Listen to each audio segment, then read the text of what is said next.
Assalamualaikum warahmatullahi wabarakatuh. Ada 25 Qiyah Nabi dan Rasul yang wajib diketahui dan diimani. Mereka adalah sosok yang pantas dijadikan teladan, karena ketaatannya kepada Allah sepanjang hidup. Para Nabi dan Rasul juga berperan penting dalam menyampaikan ajaran tauhid pada manusia. Mereka tidak patah semangat atau mengabaikan tugasnya, meski menghadapi tantangan yang sangat berat. Di antara 25 kisah Nabi tersebut terdapat satu kisah Nabi Idris. Beliau pernah merasakan kematian, pernah mengunjungi neraka dan juga surga. Saat mengunjungi surga beliau tidak mau lagi keluar dari surga tersebut. Penasaran dengan kisahnya? Simak ulasan videonya hingga akhir.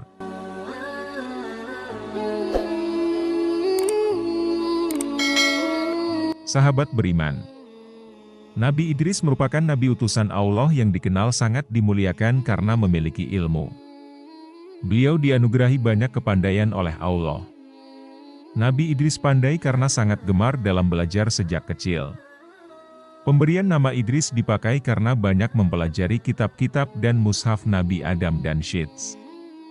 Kata Idris sendiri berasal dari bahasa Arab darsa yang artinya pembelajaran. Nabi Idris adalah keturunan pertama yang kemudian diutus menjadi seorang nabi, setelah Nabi Adam dan Nabi Syeds. Ia menerima sekitar 30 suhuf.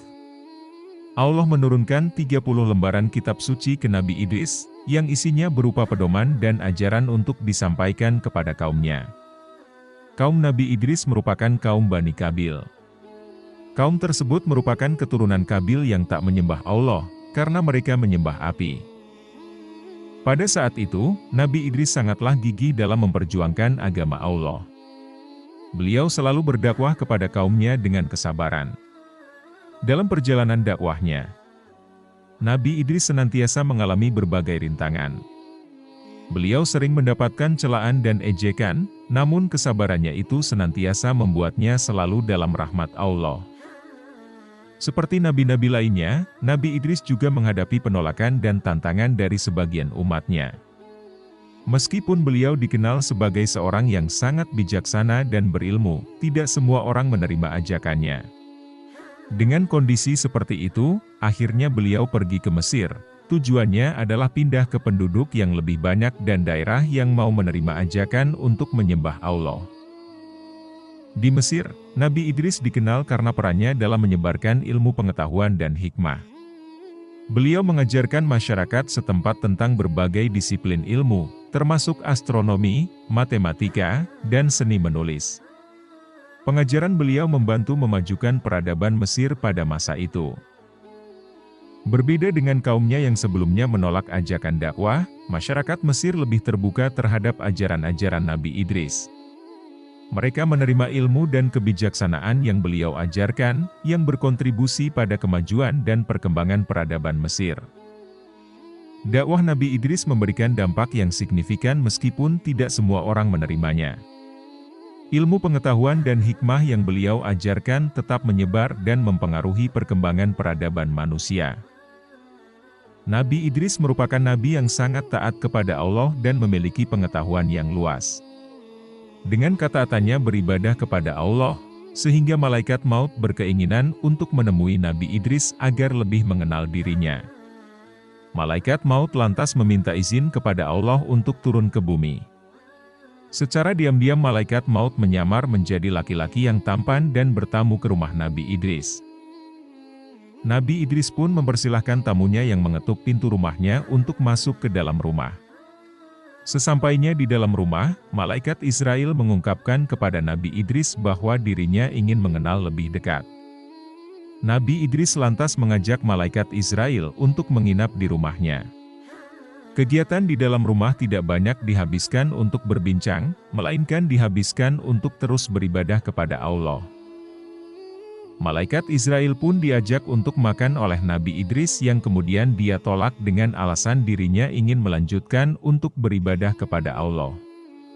Hal yang sama terjadi ketika Nabi Idris mengajaknya untuk tidur karena sudah malam, namun tamunya tersebut tetap menolak dan ingin melanjutkan ibadahnya. Keesokan harinya, kejadian yang sama berulang yang membuat Nabi Idris terheran-heran.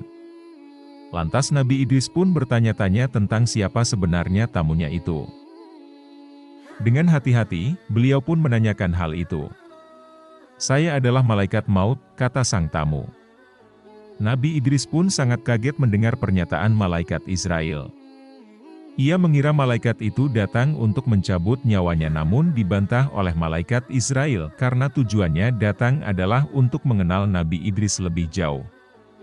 Setelah itu malaikat Israel dibuat kaget dengan permintaan Nabi Idris yang menyatakan bahwa dirinya ingin merasakan dicabut nyawanya. Lalu atas izin Allah, nyawa Nabi Idris pun dicabut oleh malaikat Israel dengan selembut-lembutnya. Nabi Idris juga meminta untuk ditunjukkan surga dan neraka dan diizinkan oleh Allah. Beliau sangat terkejut ketika melihat neraka yang sangat menyeramkan. Sebaliknya, ketika di surga ia menunjukkan rasa kekaguman yang sangat besar. Sebab, ia bisa melihat sungai-sungai yang mengalirkan air jernih, pohon-pohon rindang, buah-buah yang lezat, serta pemandangan indah lainnya.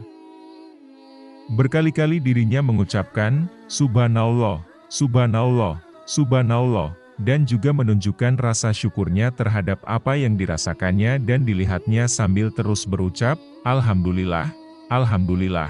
Saat sudah waktunya keluar surga, beliau teringat bahwa sandalnya masih tertinggal di dalam surga. Lalu dirinya masuk lagi untuk mengambilnya.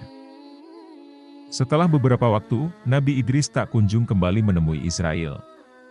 Ternyata, Nabi Idris tidak mau meninggalkan surga karena betah di sana. Ia juga berkata bahwa dirinya sudah mengalami kematian dan dimasukkan surga.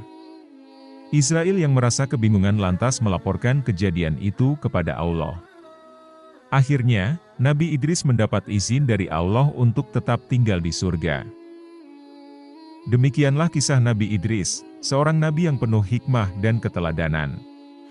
Melalui ketekunan dan kesungguhannya dalam menyebarkan wahyu Allah, Nabi Idris mengajarkan kita tentang pentingnya ilmu pengetahuan, ketabahan, dan keimanan. Semoga kita dapat meneladani akhlak dan perjuangannya dalam kehidupan sehari-hari kita. Semoga Allah senantiasa memberikan kita petunjuk dan kekuatan untuk mengikuti jejak para nabinya dalam mencari kebenaran dan kebaikan.